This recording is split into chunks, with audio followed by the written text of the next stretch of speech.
Welcome to the Becoming Superhuman podcast, where we interview extraordinary people to bring you the skills and strategies to overcome the impossible. And now, here's your host, Jonathan Levy. This episode is brought to you by Organifi. You know, the one thing that literally every single diet and nutrition expert that we've had on the show seems to agree on is that we need to eat more veg and get our greens and consume all natural products. But let's be honest. How many of us actually have the time? Well, recently I had the opportunity to meet some of the folks over at Organifi, and I've been absolutely blown away by them and their product. You see, Organifi is an organic superfood green juice powder that literally covers all your nutritional bases without having to eat 5 bowls of kale. It saves you loads of time, loads of money, and a lot of chewing. And really all you have to do is add water and drink it. So to check it out and save an incredible 20% off your first order, visit Organifi.com. That's Organifi.com and use coupon code SUPERHUMAN at checkout. Greetings, super friends, and welcome to today's show. Before we get started, I want to read you guys a wonderful review that we got from Miguel Go from the Netherlands, who titled his review, "One of my favorite podcasts." Quote, "In this podcast, you get the unique possibility of listening to interviews conducted by Jonathan Levy with people which in their field are a, quote, superhuman. Jonathan does a great job at acquiring some key information from these top performers and shares this. All in all, a great resource which even triggers you to take action and apply some concepts through homework." End quote. Thank you so much, Miguel. I really appreciate that review. And it was a nice reminder that lately I haven't been asking guests for homework, and I definitely want to get back to doing that. On to today's episode. You guys, today we are joined by Mattias Ribbing, a 3-time Swedish memory champion and one of less than 200 people in the entire world who can lay claim to the title GrandMaster of Memory. Now, Matias has written 3 books on both memory and productivity, and he's also an accomplished public speaker and coach. But while Matias is one of the top experts in memory and accelerated learning in Europe, as you'll actually learn today, he wasn't always a memory whiz. And like myself, Matias' journey started out from really a passion for learning and improving himself. Now, throughout the episode, you guys, Mattias and I just mind-melded on everything from learning and memory to the brain-optimizing diet that gave him an edge to fasting, maintaining flow state. We even talk a little bit about nootropics. I have to say that Mattias shared a lot of incredible wisdom, and he really didn't hold back on his best tips. In fact, I even learned a lot of new things about mnemonic techniques that I'd never heard, and I came away with a long list of improvements that I want to make to my own training materials. I do want to say that Matias is simply brilliant, and I think you'll see that. I think you'll see that his intellect and enthusiasm just bubble over. So I also encourage you to definitely check out his books and his lectures. On that note, guys, I want to mention that there is an uncut video version of this interview available to students of the Super Learner Masterclass. If you want to see me tear up during one of Matias' stories, you can do that there. And if you've been considering upgrading to that, you can actually get a discount coupon and check out all the uncut video interviews that I upload. I often interview them and upload those video interviews about a month before the audio versions are released. So just visit jle.vi/learn to get enrolled today. So now, without any further ado, I'm very pleased to present to you my new super friend, GrandMaster Mattias Ribbing.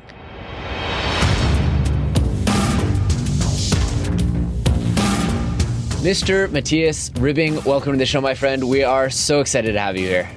Thank you so much, Jonathan. I've been looking forward to this a lot. Myself as well. So I'm really excited to get down to it because, as you know, you're facing a challenge today. We've had a couple grandmasters on the show. I'm quite confident you're up to the challenge of discovering and digging up some kind of new stuff. I know you're one of the only ones who's actually written 3 books. The memory community doesn't seem so prolific. A lot of them don't seem to write, besides, of course, Joshua Foer. Yeah. Nah, that's true. That's true. I'm heavy into going, let's go deep. Awesome. Let's do it. So first and foremost, we're all about superhumans, superhero, stuff like that. So Mattias, tell me a little bit about your origin story. How did you get into memory sports? How old were you? Why were you interested in memory? Yeah, I was 29, working as a teacher, very interested in learning. I mean, I love learning in every kind of way, pedagogy, the science of learning, working with students and everything. And I just wanted to make things more efficient. Amazing. So that's why I started to digging into better ways of learning and so on. And started to training my brain full on, thinking in images, becoming more efficient. But I actually didn't know about memory sports then. Oh, wow. I stumbled upon it a bit later. And then I thought it would be a fun challenge to see what I've already trained and what I could optimize even more. And so I really got into that then. But that was not the reason why I started. I love learning new things. That's so interesting because I think a lot of times people create a disconnect between learning and memory. And there's this idea that memorization doesn't lead to learning. So I guess, how would you compare and contrast the two? I mean, have you found that your memory skills make you a more effective learner, or was it kind of a segue into memory? Yeah, that has always been my focus, real focused learning on everyday things. And I've also noticed that the sports is a little bit of a different thing. When you're out working with normal people, they're not interested in learning random binary digits and so on. This is just something for the super nerds. Right. For people like us who really like that kind of measuring, and that is cool. But my focus has always been to real life situations and what people normally need to become better. Amazing. So I want to come back to the learning stuff, because I'd written a whole bunch of questions about memory, but I'm really glad that you and I share this passion for learning outside of, memory and parlor tricks and stuff like that. Yeah. But tell me this, from the point that you decided to start training your memory, how long until you started competing, and then how long until you were a grandmaster? I started competing in May 2009. Oh, wow. Yeah, and then I didn't become a grandmaster until 2012. Oh, yeah, it took three whole years. Yeah. That's Yeah. Well, I became a 3-time Swedish memory champion. I worked on this, and I had difficulties with the numbers to get one of the criteria is to get 1,000 correct digits that you just have an hour to learn. And that was a difficult one for me, but I nailed it in the end. So it was 3.5 years of competing, going around to these competitions. Incredible. And so the 1,000 digits you do with kind of a PAO, or you do with a Bend system, or how does that kind of work? No, I have another way of learning, and I use a bit of a different system that people in the sports use regularly, because my system is more about that you should be able to use it for any kind of information. It is applicable for these disciplines that we compete in, but they are not made specifically for them, and I think that's a big difference. So what I do is that I focus, for all of us, we have to train our visualization skills. That's the same for everyone. It's the only way to get access to this, taking in large amounts of informations. But also there are a lot of problems with these systems, like the PVO system, where you're only focused on numbers. I mean, how do you use that system for regular learning and so on? Yeah, I don't know if we should dive deep into this techniques. I mean, they're important in a way, but also not. I mean, you choose where we should go. Oh, yeah. Well, I mean, it is like super in the weeds. So maybe we go in a different direction, which is, well, first, let me ask. So you said 1,000 numbers. What are the other things you need to become a grandmaster of memory? Then you also have to learn 1 deck of cards in less than 2 minutes. Wow. Yep. So I do that in 79 seconds officially. Incredible. But I'm usually around a minute. But many people do that nowadays. Yeah, I just heard that Alex Mullen, like very recently, like in the last 2 weeks, got sub 17 seconds. Yeah, these guys are machines. Below 20 seconds is just beyond my comprehension. Unbelievable. These guys are fantastic. And then also in 1 hour, we have to learn the correct order of 10 decks of cards also. Wow. So there's more of a, yeah. Incredible. Okay, cool. So interesting. There are a lot of directions we could go with the interview. Yeah. So let me ask this. On the feat of memory, I understand that you once memorized an entire newspaper end to end, and then you were able to recite any page on command as well. But that was separate from the Grandmaster title? Yeah, actually, I memorize the newspaper several times a week. I usually do that when I wanted to show people things, that it's possible to learn any kind of information. So always, if I do a talk or if I do a training, I always memorize the newspaper of the morning. Word for word. Not word for word, but all the contents of the news. I mean, I skip the stock market and these things because sometimes the training starts at like 8 a.m. in the morning. So you really have to have some time to learn the stuff before that. And the most difficult thing I did recently was for a big thing at a big conference, the Bulletproof Biohacking Conference in Los Angeles. I learned 2 newspapers. I learned today's Wall Street Journal and the Los Angeles Times. And I handed it out to 2 people in the audience, and I let them test on different pages as they choose back and forth between the 2 newspapers. So that was a bit of that's how far I've pushed that thing so far. Incredible. Now, I think anyone in the audience who is not already studying mnemonics is asking, do you have a super memory? I mean, can anyone do this, or are you just very gifted? No, anyone can do it. And I mean, I started when I was 29, and people who start early, they can excel even more. But there's also not an end date. I mean, I train people who are 75 years old, and they always excel because you get a functional strategy, a strategy that actually works. And that is fun also, to think in images and do this in an easy way. And I will do it, even tell your audience a bit that it doesn't have to be as difficult, as you don't even have to go into the memory palaces and so on. Really? Because sometimes, I mean, many people have heard about memory palaces, but a lot of people can't use it because it's too difficult to get into, to get started with. And you don't have to do that. I've been wanting to find what's the core of finding the memory trigger in the brain, and thinking in images. Let's do an exercise so I just get something for people to understand what I'm talking about. Let's say you have a chunk of, you have an economic report, 30 pages that you really have to get into for work or anything, really abstract informations. You can't do any PVOs or things like that with this. But what you should use this is a technique that I call 1 image per page. And this is a perfect thing for beginners to quickly get into. Because on a side note, that's also people expect when they start to train, they expect to go from not really remembering anything to remember everything word for word. And that's not possible. No. But let's say you start with remembering twice as much. That's a pretty good start. Incredible. So you use the technique of 1 image per page. So before you start to read at the first page, you choose an image. And since this is economics, let's choose a pile of dollar bills. And you visualize this in front of you as a large 3-dimensional still image. So these are criteria that has been thought out according to some very interested science about which kinds of images remains in the brain and which ones get sorted out, so to speak. Right. 3-dimensional visualization is incredibly important. Oh, that's interesting. So you choose this. Yeah. I didn't know that. Yeah, that helps a lot. So you have these 3-dimensional images, and then you start to read the first page. And during the reading, you come back to this 3-dimensional image again and again during the reading. Great. Then you're onto the second page. It's still economics just in the middle of the report, but you choose a new image. So let's go for a coin here, just to choose anything. So you visualize and enlarge a coin, always like this, large 3-dimensional. And I'm waving with my hands here as if I'm holding like a swimming ball, this large that you play with on the beach.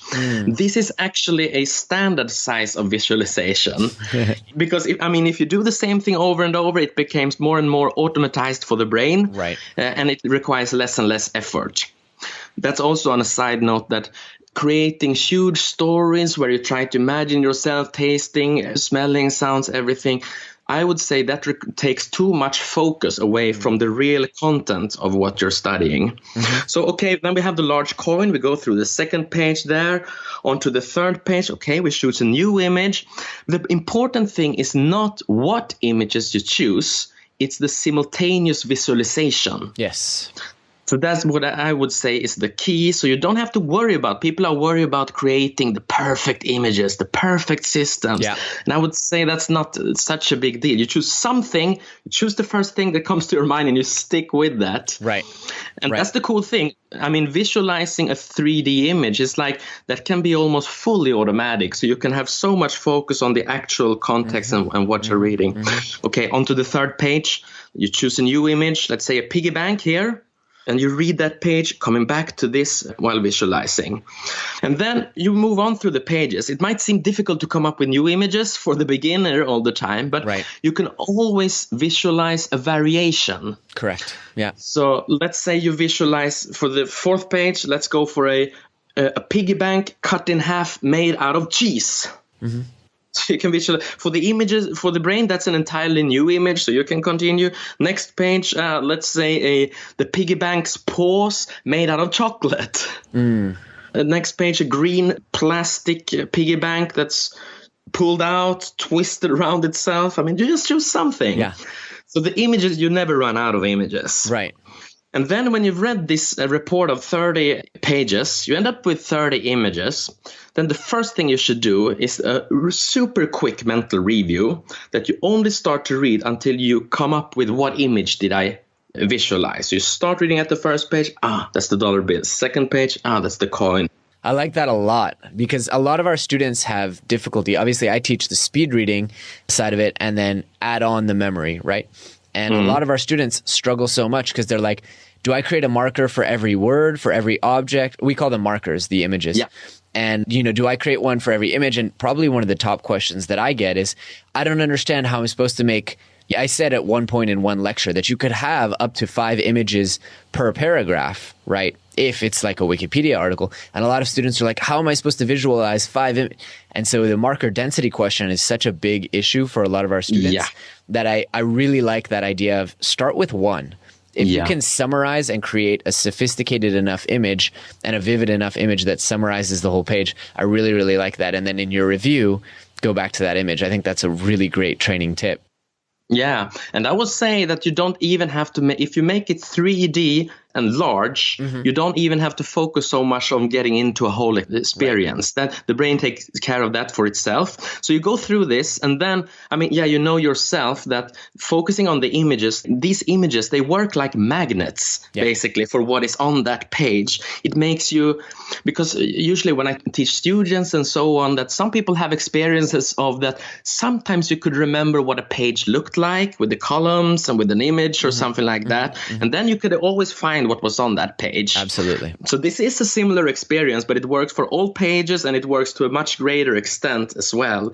I see it as thinking in images is like giving your brain like folders and subfolders like on a computer. So you always know where to find the information, and it's triggered immediately also if just someone mentions something that was on one of those pages. It triggers the right image immediately and you can retell what was on that page in connection with that. Incredible. So that's important for people to understand that with these kinds of techniques that we use, information is triggered immediately. You never have to go through a page. It's not like this robotic learning, and people mistake that when they see us writing down numbers in sequence, and so they think it's like a robotic learning, but it's the opposite. It's super visual, super creative. Absolutely. I'm really glad you said that. It's interesting also that you said you don't need to involve the memory palace, because for years I didn't really use the memory palace, and I use it for very specific knowledge where I need to index back and forth. So for example, if I want to give a lecture word for word or recite poetry word for word, then I'll use the memory palace. But, for something as simple as memorizing 20 or 50 digits, I find that I don't actually need it. I just create a narrative of images one after the other. So I find it really interesting. Although at the higher level in competition, you probably are using the memory palace. Yeah, of course, you have to do that. And that comes when you get more and more advanced. But it's like people trying to lift like too heavy weights to start with. You have to start with where you are and start from that, and then getting your brain used to visualization, and then things go on. Because people have a tendency to give up if they see that it's too difficult right away. So you have to show them that they are able to create results immediately with this. And then you see immediately there's use for continuing practicing, getting more and more advanced and so on. So absolutely. And I think there's this effect. And I was talking with David Heinemeier Hansen about this. There's this effect where when you really get good at something, you tend to forget the beginner struggles. And I think I'm at the point where people are like, but I can't visualize a pink elephant riding a unicycle. And I'm like, how? Like that image pops up instantly to me. And so, training your creativity is such an important part as well. Yeah. And I would say, as regarding visualization, people say that I don't even know if I'm visualizing bright enough or if it's good enough.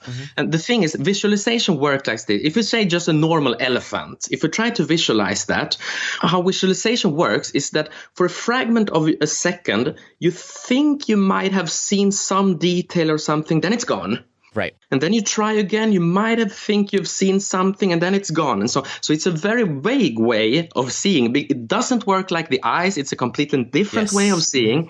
But the cool thing is that this fragment of a second that you might think you've seen something, it's enough for the brain to create these connections so you can find your way back and navigate in your own brain. So, and it works the same way. It works like for a beginner, visualization works like this for me also, who's trained a lot. But I come to trust these fragments of a second, and that's the thing. I'm really glad you said that, because that's another thing where, and I've talked with a friend of mine, Anthony Metivier, on this topic as well, where people expect that they close their eyes and they see this vivid painting when in fact it's blurry. What I usually tell people is, picture this pink elephant.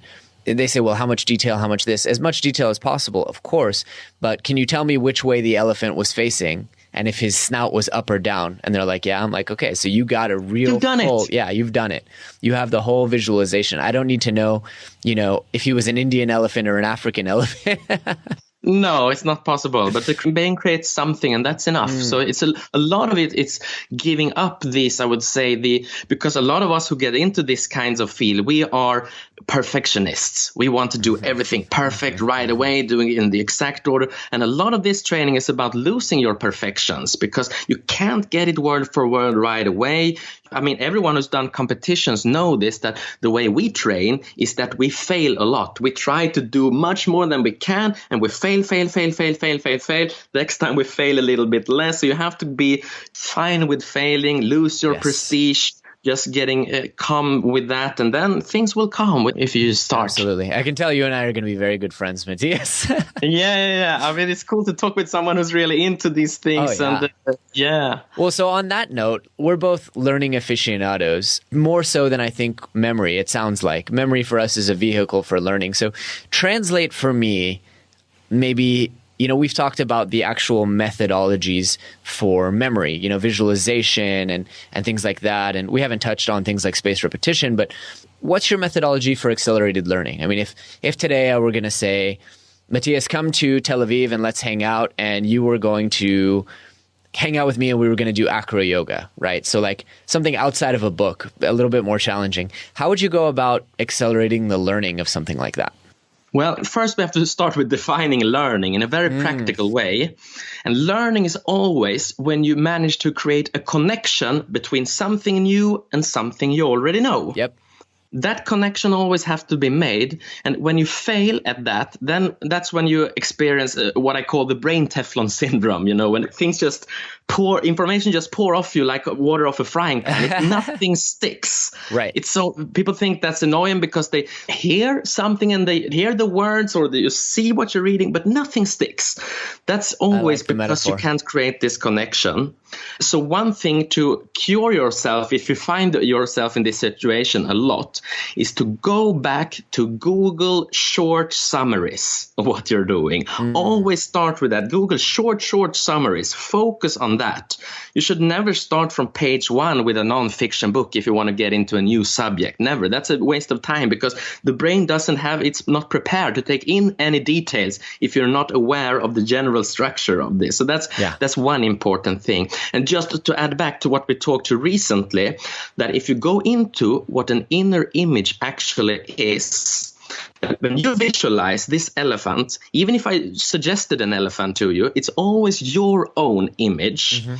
And the image is actually the sum of all your previous experiences in that very moment, in that context.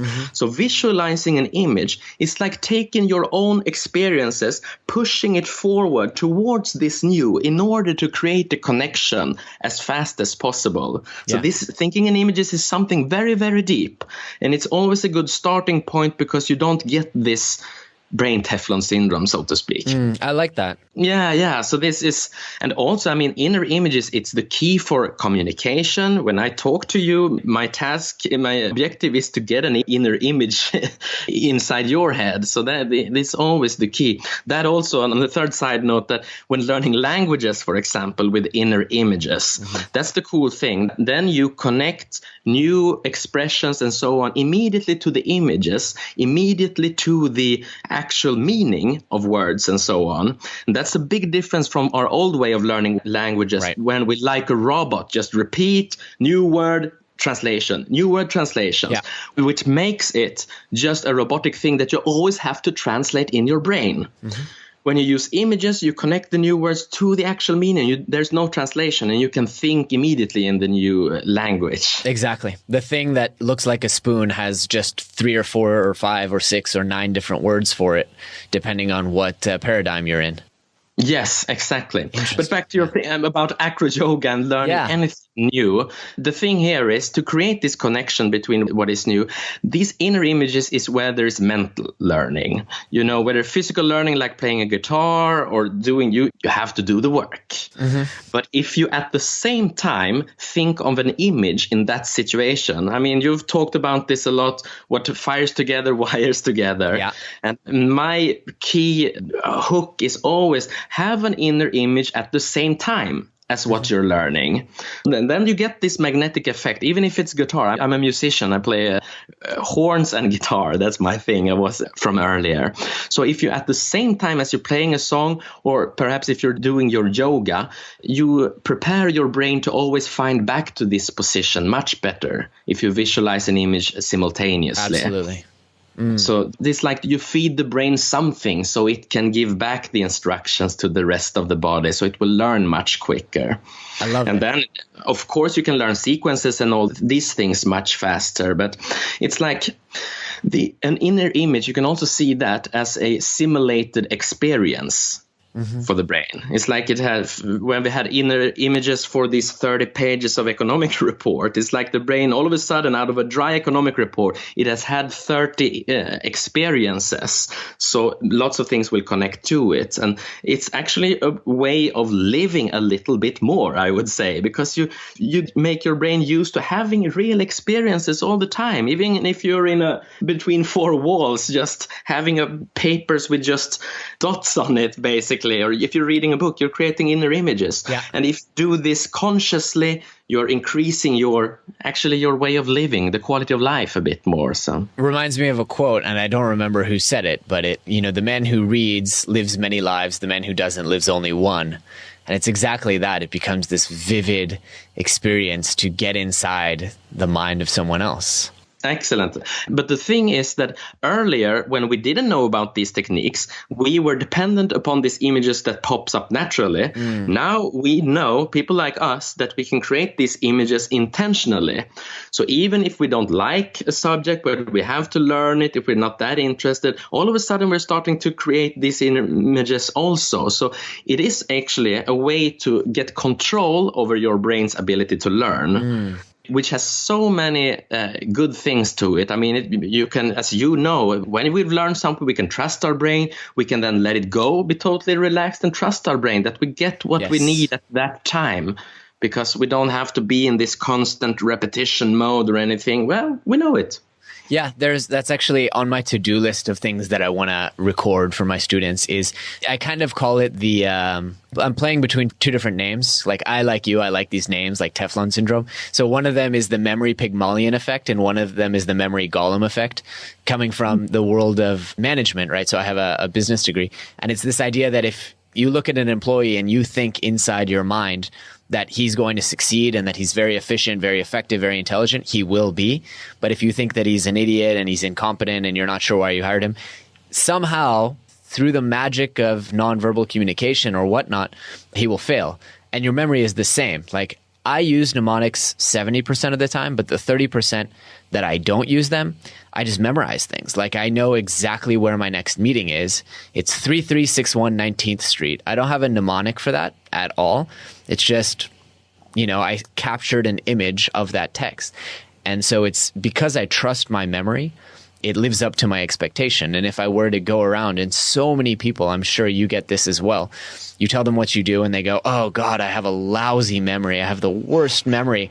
And you're like, well, yeah, because you say that, and it becomes true. Yeah.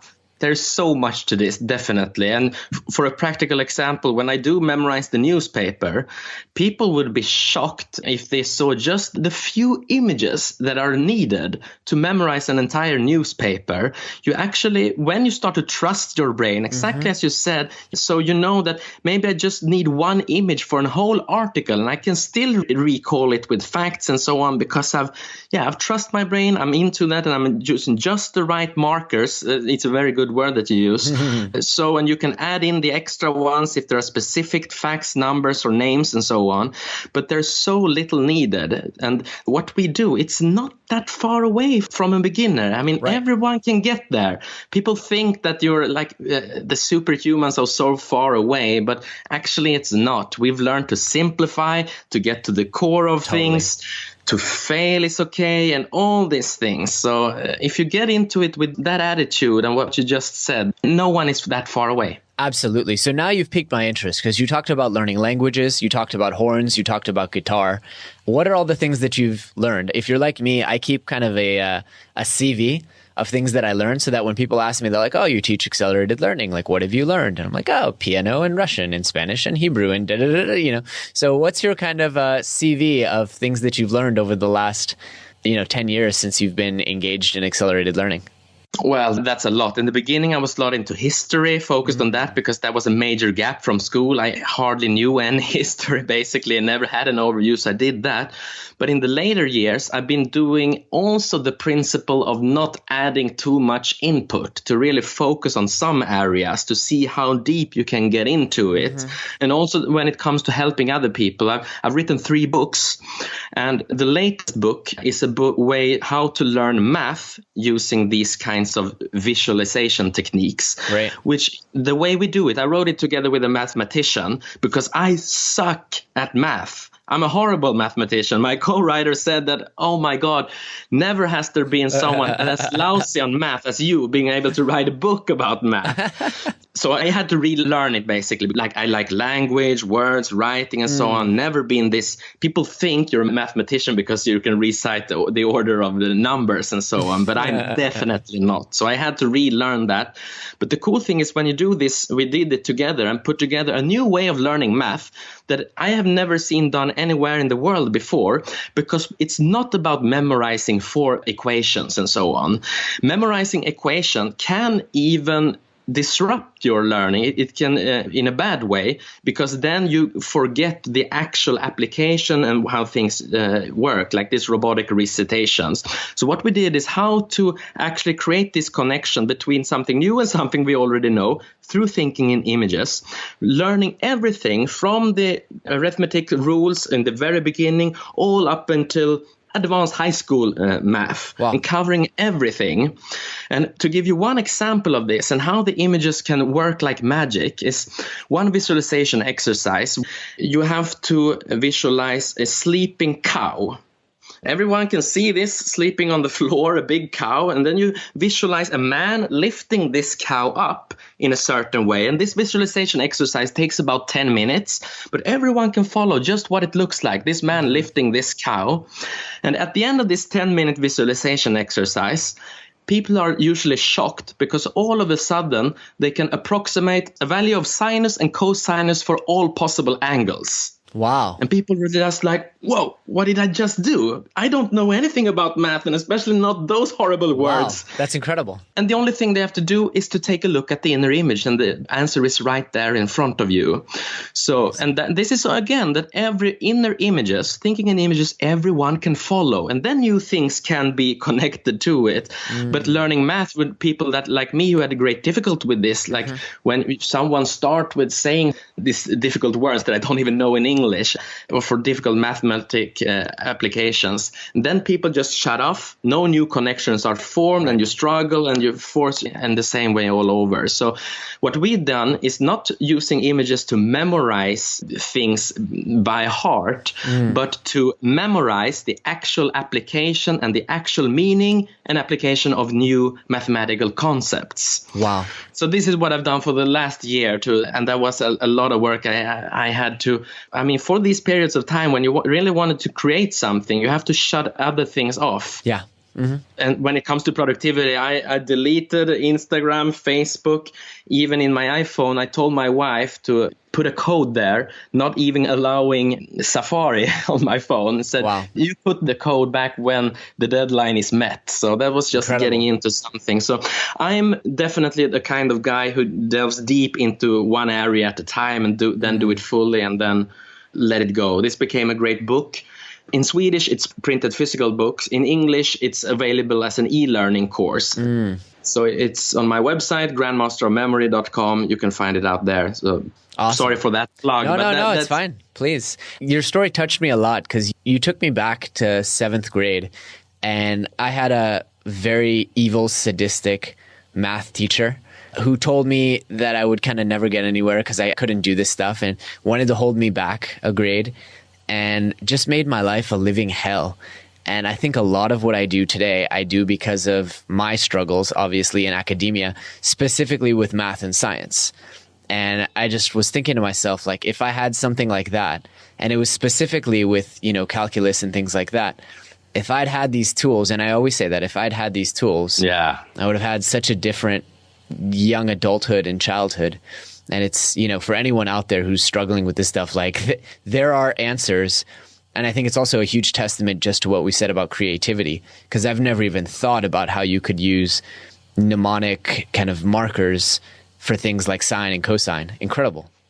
I mean, what you're saying about the struggle, it's so important, because I think that's people usually, and I bet you get the question all the time, when did you discover you had this ability? But no, we don't. We had the opposite. That's why we started to do something. That's how you should, because we all have struggles. And when you can use that to really get past something, then we can really excel.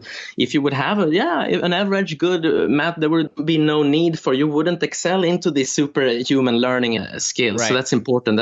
And I think math, I also met this now in coming out with this book. I mean, math is so sensitive to people. It's the subject that are tormented people. And if you didn't get it, I mean, you've looked down on yourself, other people, sadistic teachers and everything. You consider yourself stupid. So finding yourself to going beyond this, like a way for adults to quickly get past, fill in the gaps of the old things and see that you've never been stupid. It's just the stupid teacher who haven't been able to explain to you.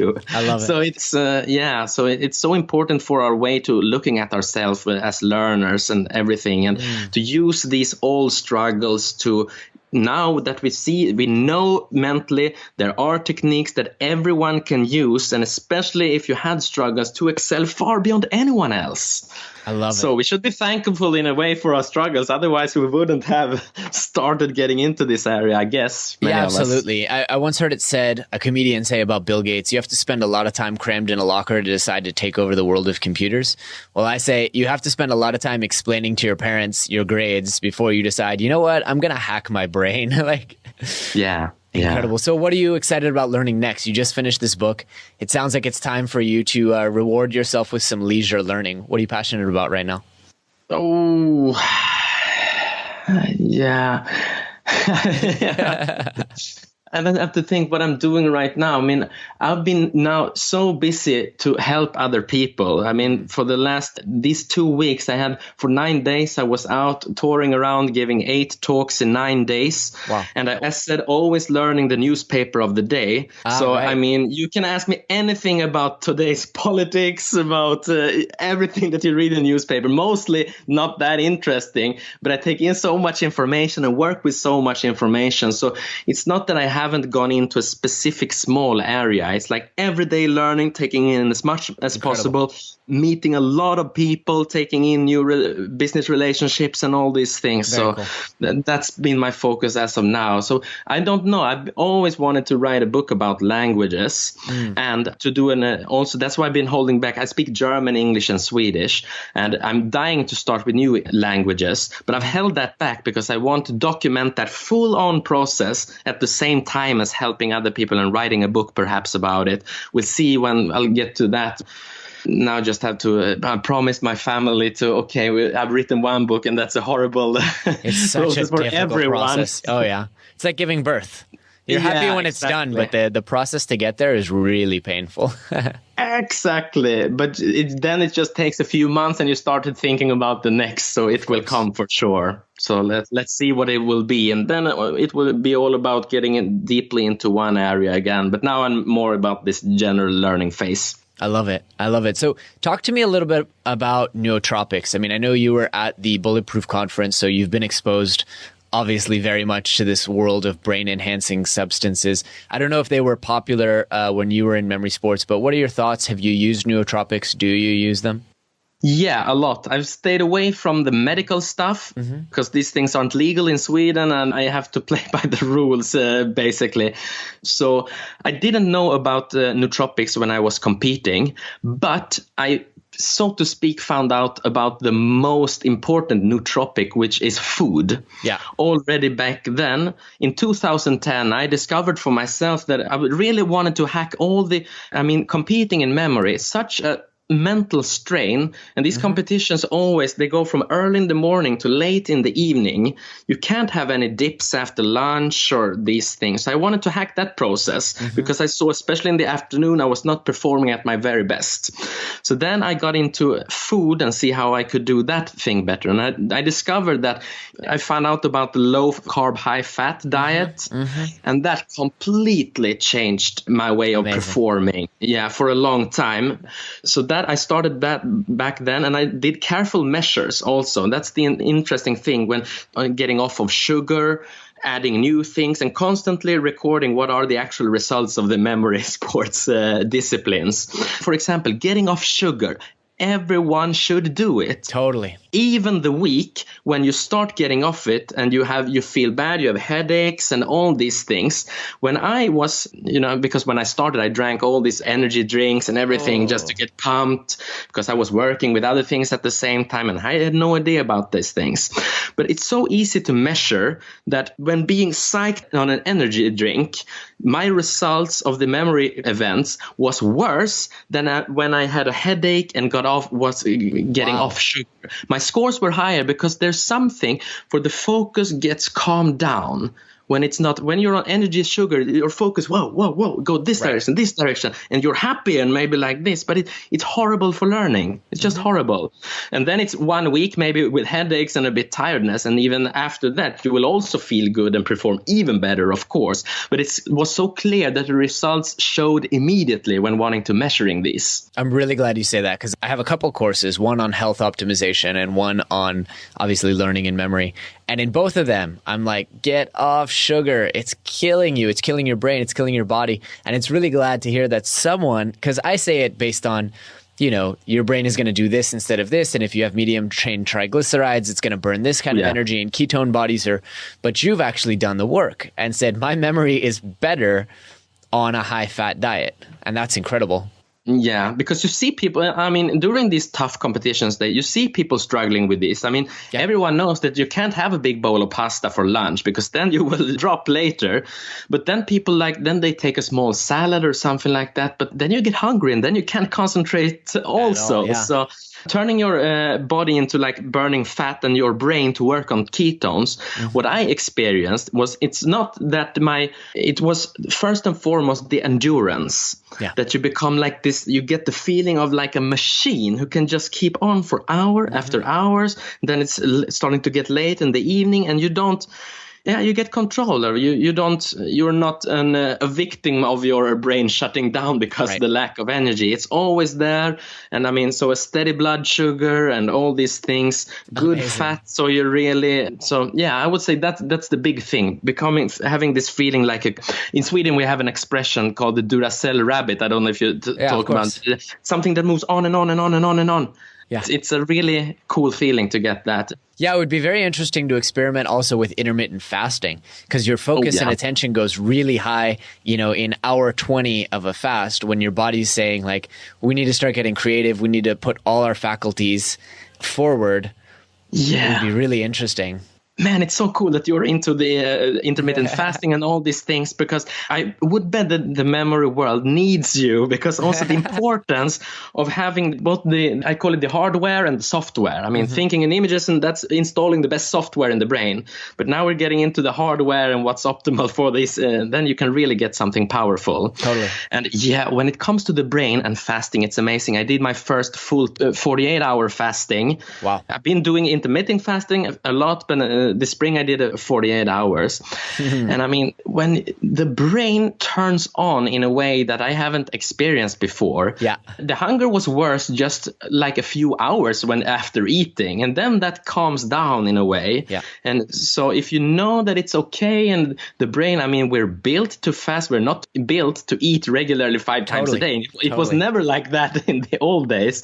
So you ate when you had food and you fasted when you didn't. But the things that turns on in your brain when you're doing a fasting, it's amazing. I found I learned so much about myself and about my brain, and you really kickstarting into, we need dynamics in life. Totally. Basically, we try to even things up. Nothing is dangerous, and there's nothing. So then we don't get challenged in all aspects. Hot temperature, cold temperature, fast exercise, slow exercise. I'm with you. Exactly. The dynamics right there. And that's interesting. So the body and the brain is built for stress. I mean, we can handle stress immediately. If we're in front of a tiger, or if we get into a cold bath, the brain it can handle that. But we've eliminated all that kind of stresses and inserted like a long time worry stress about our careers, and that's what kills you. That goes on, and we have no hormones to deal with this. No. This kind of stress really deconstructs us, because we are not built for that. So these areas are also so interesting and important. Yeah, I want to circle back on one question, though, because you said something interesting about you have to play by the rules when it comes to, and I actually wanted to ask you, in all these memory competitions, I can imagine that someone, because something like a modafinil can actually improve working memory, which is like, for you guys as competitors, game changer. So I'm wondering, is there any drug testing at all, or is everyone on something like aniracetam, or what's the culture around nootropics and also stimulants in memory sport? Well, I stopped competing in 2012, so I don't know how it is now. But back then, nobody knew about these things. I didn't, and that's my general idea. Some people might have discovered it, keeping it a very good secret. But I mean, people in the memory sports are so fantastic. It's such a great, warm, people sharing, exchanging ideas all the time. There's not this, my secrets, your secrets, and this. So that's really fantastic. But I mean, nowadays, of course, if I would compete now, of course, I would optimize my body. And playing by the rules, I mean that in Sweden, of course, we have the strict regulations, and I, who write books as an author and give talks, I might get into trouble if I broke the law, even if it's not I would happily take many of these things according to my own conscience, and I think it's all right. Of course, you should be able to experiment with your own body and everything. But then I don't know they didn't have any rules about that back then, but maybe they have now. And if you agree to those rules, of course, you should stick to them. Of course. But if it hasn't been said, then why not? Of course. Yeah. It's your own responsible if you try dangerous things, of course. And I would many things has side effects. And also things like modafinil. I haven't been into it, but I heard a lot of people use it. Some have very, very positive things from it.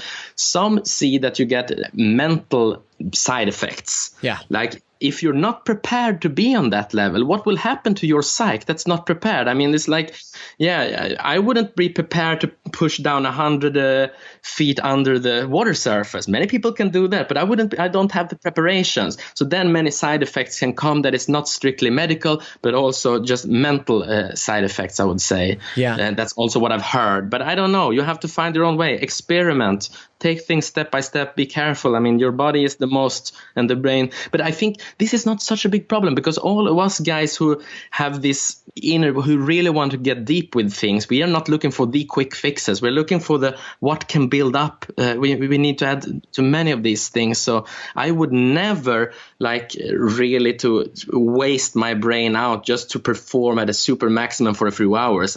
I want to excel throughout life and continue to become better and better. Then I have to be careful also. Right. So let me ask one more kind of content question as we segue towards kind of the end of the interview, which is how, you talked about maintaining focus and flow, and we talked about fasting and dietary. Do you have any other tricks for getting into flow and staying into flow for these competitions that go ostensibly, 12 hours and full day kind of competitions?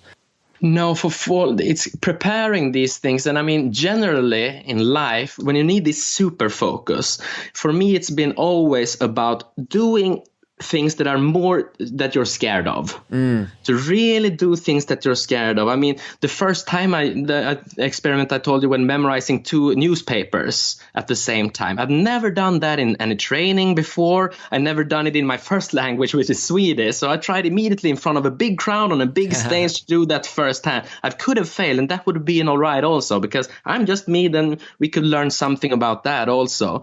So, and that was the same thing when I do a lot of TV things.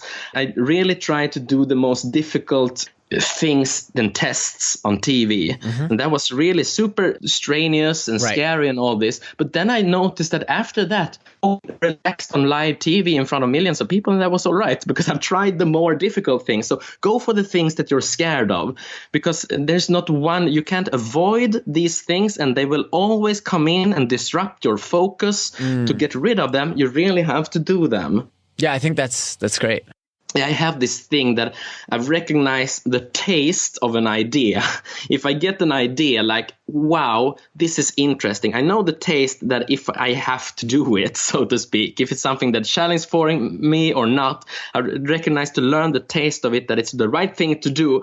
But oh my God, I don't want to. But yeah, you should do it. If you know it's right, really go ahead and do it. You will have so many side effects that's good, and especially focus, getting rid of these things that scare you. Totally. Because you can't avoid them. And when you're sitting there at a super stressful, for example, like a competition, these ideas of bad self-esteem and so on, they will pop in if you don't really deal with it in other situations. So you can't brush things off by a certain technique which will help you forget your past and nothing will come up. That's not possible. But have a long-term work, focus on these things, optimize the software, the hardware, work on your emotions, what you're afraid of, to really deal with these things. That, I would say, is the third part, which is so important for a super learner also, not to forget about working on relationships, about your inner, what you're afraid of, and all this, the emotional things, because that will hugely affect your ability to become superhuman, I would say. Absolutely. So Matias, you've been so generous with your time. I know you're very, very busy. I want to ask, where can people learn more, get in touch with you? You mentioned you have some online trainings, you're giving speeches. So let us know where to send people.